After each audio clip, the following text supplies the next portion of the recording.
The next presidential campaign is already rigged before it happens. Biden balks at taking a drug test ahead of the presidential debate. We have a lot to unpack here on the Gateway Pundits Week in Review.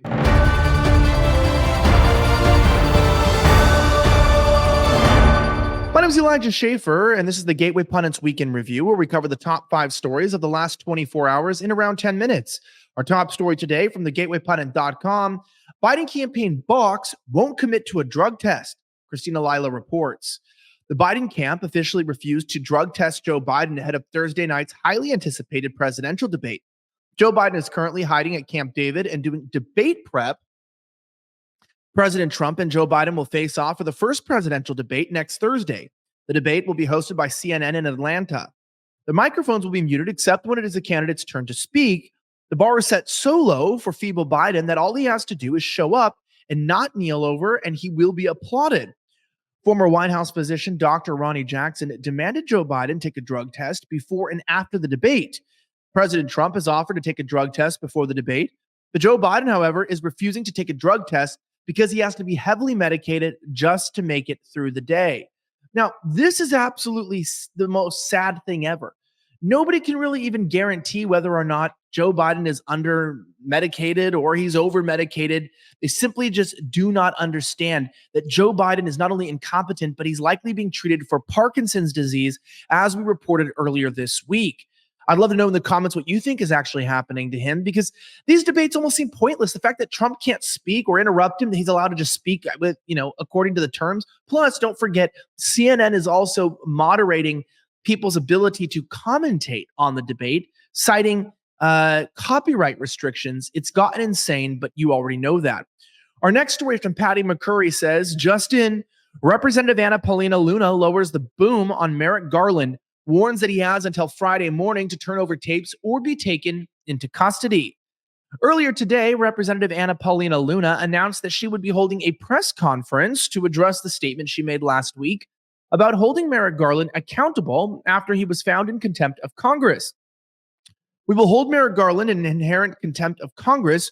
No one is above the law. Tune in, she wrote on her X account.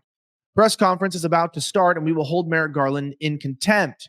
Just now, Representative Paulina appeared in public to discuss the arrest of Barack Obama's failed Supreme Court justice nominee and America's most crooked ever attorney general. Below is the transcript of her speech. We'll read it very briefly. She said, "We are here today because of the double standard that exists within the justice system. As you know, on February 27th, the Oversight Committee, as well as the House Judiciary, had sent a subpoena to Attorney General Garland, of which we received no response. Then after referring him for criminal contempt within 48 hours or less, the Department of Justice refused to prosecute. Inherent contempt is clearly within our Article 1 authority, and Congress does have the power to investigate all legislative powers. Investigations are part of our legislative process, and people who interfere with these processes should be held accountable.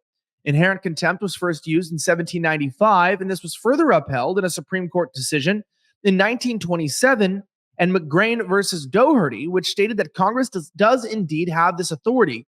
It is important to note that when an individual is called before courts across the country, they appear.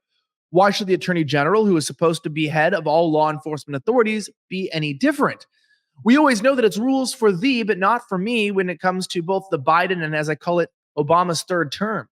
It's really sad that there are individuals from January 6th who, like Joe Biggs, get 16 years, 17 years in prison for very minor misdemeanors, but great violations of the law, like extreme money laundering in Ukraine, stealing hundreds of millions of dollars from international taxpayers. That gets absolutely no jail time at all. The Biden crime syndicate continues to get away with murder, literally. Our next story from the Gateway Pundit, Joe Saunders explains that Trump was poised to throw enormous curveball just before the debate. Here's what he has to say. This could really shake things up in Atlanta. As the clock ticks closer to Thursday's presidential debate pitting former President Donald Trump against President Joe Biden, a report is circulating that Trump could be springing a big surprise on his Democratic opponent and upending the presidential campaign in the process. NBC News reported Tuesday, citing sources identified only as people familiar with the situation, Trump could be revealing his running mate before he and Biden even take the stage at CNN headquarters. Trump has previously said that he would reveal the name of the individual he's chosen before the Republican National Convention in Milwaukee, which begins July 15th. But that timetable might have changed considerably, and Trump is now considering a curveball that could knock Biden off an already unsteady feet. People familiar with the discussion about a pre-debate announcement had differing views about Trump's leanings. One said that he is eager to fill his ticket before he squares off with Biden, and another said that he would like the opportunity to throw a curveball to distract Biden before they meet, but understands that such a move could create logistical and political complications.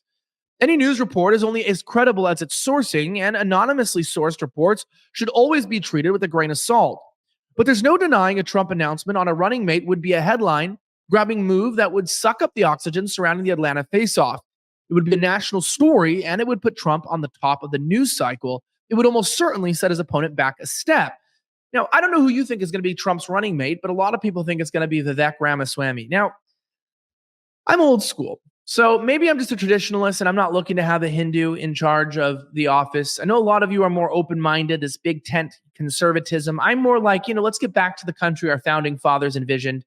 If we didn't have all this diversity, quotas, and crap, we wouldn't have BLM and DEI. Everyone says diversity is good, but as we've gotten more diverse since 1965, it's created we have higher crime, higher house prices, lower income to debt ratio. I mean, we're not doing better, and our standard of living really hasn't gone up in terms of the middle class. So I don't think diversity is our strength, but I'll tell you this. Vivek clearly does love our country. However, sometimes I feel like no matter who we're electing into office, they all just support foreign wars, whether it's Ukraine or Israel. People really don't seem to care about America first. And I really hope that Trump and whoever he picks can make a difference this year. Although with those that are in power, I have my doubts. Our next story from Jim Hoft, breaking: the Supreme Court rules horribly on the most important free speech case in a century. Murthy versus Missouri, with Gateway Pundit's Jim Hoft as one of 5 top plaintiffs, is rejected by the court. United States Supreme Court ruled horribly. In a stunning 6-3 decision, the U.S. Supreme Court has ruled that the Biden administration's policy of deleting, suppressing, and deplatforming specific people, topics, and ideas is immune from suit, leaving no one able to challenge it in court. The ruling, written by Justice Amy Coney Barrett, came down with the following key decision. Neither the individual nor the state plaintiffs have established Article 3 standing to seek an injunction against any defendant. In sum, the court rules that 2 different types of parties, states, and individuals harmed by these government policies do not have standing to sue. This case procedurally related to the request for a preliminary injunction for the government to stop the censorship regime while the case was going on. This decision will make the trial court action in this case more difficult, but insiders say not impossible. It's a horrible decision, but the underlying case at the lower court marches forward. The Gateway Pundit is dedicated to fighting the government for free speech rights of everyone.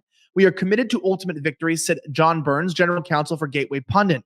In addition, Justice Coney Barrett let the government off the hook for the censorship regime the government created and maintained. Here's the key passage. Platforms had independent incentives to moderate content and often exercise their own judgment. To be sure, the record reflects that the government defendants played a role in at least some of the platform's moderation choices, but the Fifth Circuit, by attributing every platform decision, at least in part to the defendants, glossed over complexities in the evidence. This is damning. This essentially has given the Supreme Court the authority to tell the federal government, you can petition private companies to censor Americans, and you know damn straight they're going to fall in line, because if not, what, they'll get audited by the IRS or investigated or raided by the FBI for some auspicious, alternate accusation, maybe even some rape charge or Me Too movement. This makes me sick. Our last story is just an update on the horror with the Boeing 737. Korean Airing Boeing 737 drops almost 27,000 feet and flies in circles for 5 minutes shortly after takeoff. A Korean Boeing 737 MAX 8 bound for Taiwan experienced a near catastrophic failure shortly after taking off from Incheon International Airport this Saturday, plunging 26,900 feet and executing multiple erratic loops before stabilizing. The plane departed, and you can read the rest of the story, but it seems like we are once again seeing the decline of American engineering, and instead of confronting the issue, they continue to murder their whistleblowers. I'm Elijah Schaffer. Thank you so much again for watching another episode of the Gateway Pundits Week in Review. Have a great rest of the week as always, and may God bless the United States of America. I'm signing out.